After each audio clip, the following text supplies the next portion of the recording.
smo se v inštitutu v bistvu odločili, da bi radi zagotovili brezplačna kosila za vse šoloobvezne otroke, zato ker v bistvu smo opazili na eni strani, da je nek širši konsenz tudi v politiki, tudi med strankami in pa tudi v družbi, da si ljudje to želijo in se nam je zdelo to pač odličen moment, da se to potem dejansko uresniči.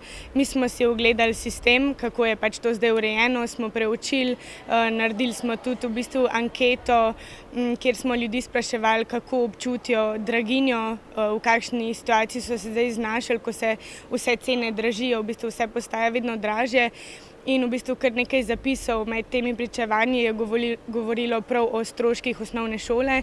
Osnovna šola, ki je sicer obvezna, pa je daleč od tega, da bi bila brezplačna. V osnovni šoli je ogromno nekih skritih stroškov, od potrebščin, potem izletov in pa tudi kosila.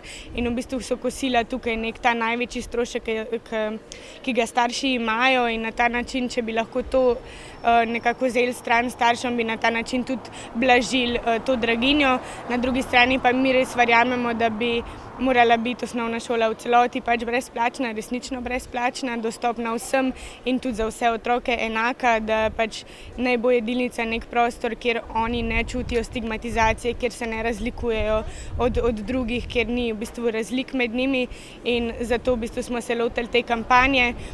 V inštitutu to urejamo v bistvu v dveh zakonih. Urejamo zakon o osnovni šoli, kjer kosilo za vse vzpostavljamo kot pravico, potem v zakonu o šolski prehrani pa to dejansko potem urejamo, zato da je to tudi potem funkcionalno v praksi in da pač resnično zagotovljeno za vse. Mogoče še en samo kratek komentar. Naš cenzus je zastavljen trenutno na zelo nepravičen način. V bistvu ne upošteva niti višin najemnine, ne upošteva niti koliko nepremičnin ima kdo v lasti, in na ta način v bistvu kdaj dobi nekdo, ki mogoče ne bi to potreboval, in obratno, in je precej nepravično. In mi tudi vemo, da vedno, ko je cenzus, ko je neka meja, vedno se bo nekdo znašel tik nad tem, pa če tudi v bistvu za 1 cent in bo v polnosti izgubil to subvencijo, in to se nam v bistvu ne zdi okej, no.